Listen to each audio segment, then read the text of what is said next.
Okay, Coach, here we go. That was last of the regular season. Man, it's crazy. You say it every year, but how fast time goes, and you tell the kids, and you're really telling yourself too. It's like, man, but yeah, it's the regular season is done. It's crazy. 10 games flew by.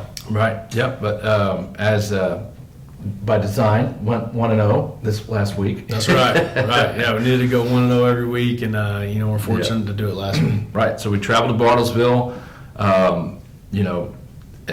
As soon as the game kicked off, it seemed like you were in control offensively, defensively the entire time. Yeah, I was really proud of our kids. Long bus ride, all that stuff, getting there, and you get there and just really start firing on all cylinders. As you mentioned, I was really, really, proud of our kids, offensively, defensively, special teams, everything just really clicked. And, we say all the time that we're trying to play our best ball by week 11, and that's what we say. And we're entering week 11, obviously, this week.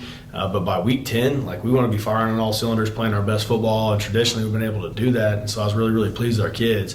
Able to put up 42, I believe the fastest that we've ever put up 42 points, into the first quarter. And so, I was able to put up a lot of points really, really quickly, and really proud of our kids. And, defense able to shut them out, and offense just executing and being really, opportunistic and taking what's there, and really, really proud of them. Yep. So, players of the game on offense? Yeah, players of the game on offense was real easy. It was easy because I give you a pretty, kind of strange stat is we had 8 players score a touchdown. Right. Yeah. 8 players.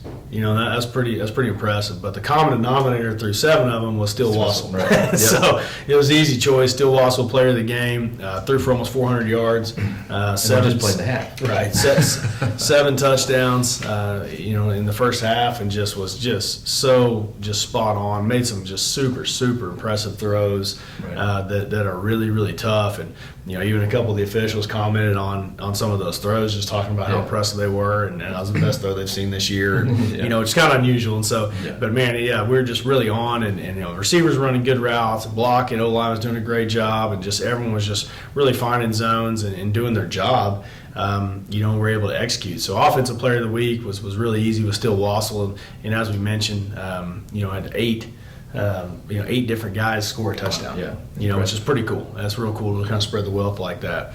Defensively, had sophomore AJ Lynch was the defensive player of the week, and really nice to see him come up big. 2 interceptions in the game, and one of them in the end zone, obviously, which was really big to keep him out. And really started to play well. And AJ's a kid that's just really, really worked hard.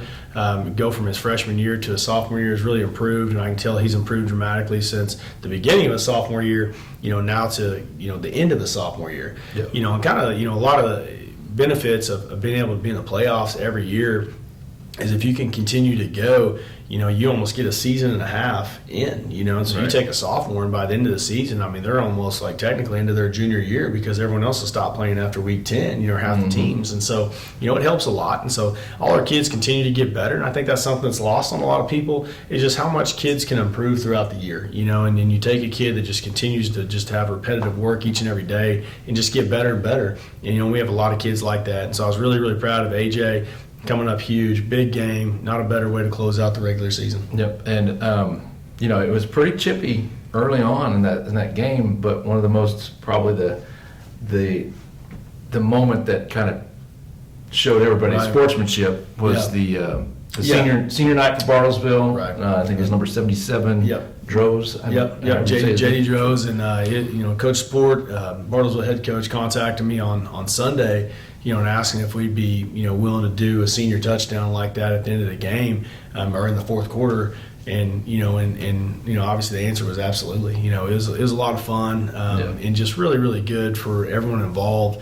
And, I can promise you that we got our staff and players got more out of that than JD, the young man, did. It really touched us and touched our kids.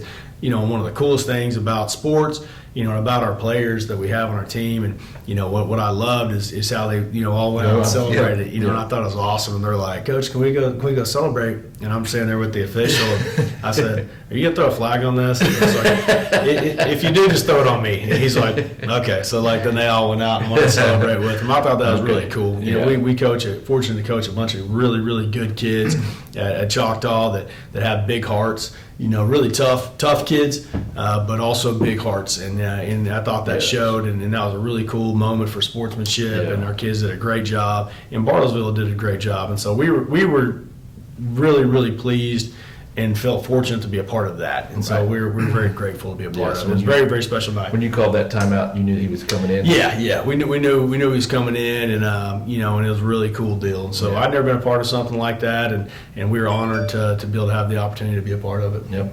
All right. So Friday night, Deer Creek. Friday night, Coming. playoff, baby. First round. Deer Creek at home. We're really excited. Hosting the second consecutive year of hosting a playoff game. You know, I think that's, you know, whatever, 40 years or something since the last time it's happened. Able to do it back to back. Yeah. You know, really, really cool.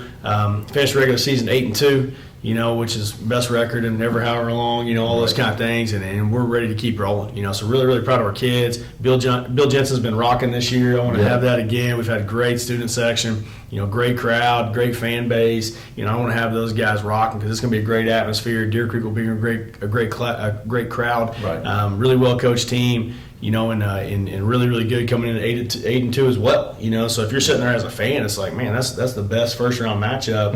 You know, 8-2 versus 8-2. If I'm just a bystander, I'm going to go watch that game.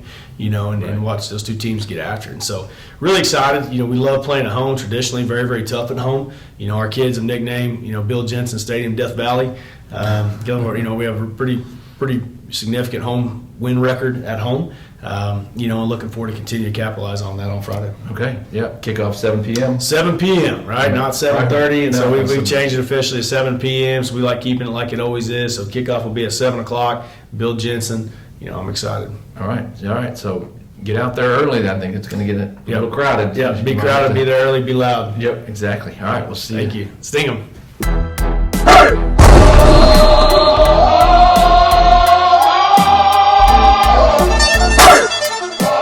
Here comes the